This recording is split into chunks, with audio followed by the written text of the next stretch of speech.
ওই যে অশ্বত্থ গাছটি ওটা পথিকজনের ছাতা।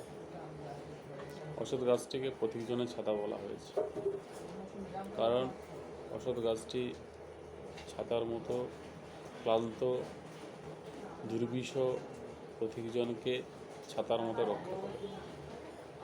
তলায় ঘাসের গালচেখানি আদর করে পাতা। সেই অশ্বত্থ গাছের তলায় গালচেখানি অর্থাৎ কার্পেট আস্তরণ, আর সেই পাতা পথিকজনকে আদর করছে। চড়ছে দূরে গরু বাছুর গাছের তলায় শুয়ে। অনেক দূরে রাখাল তার গরুর পালকে ছেড়ে দিয়েছে, গরুরা চড়ছে। বিশ্রামরত অবস্থায় রাখাল গাছের তলায় শুয়ে শুয়ে দেখছে মেঘগুলো যে আকাশটাকে ছুঁয়ে, অর্থাৎ কীভাবে আকাশটাকে মেঘগুলো ছুঁয়ে ছুঁয়ে যাচ্ছে।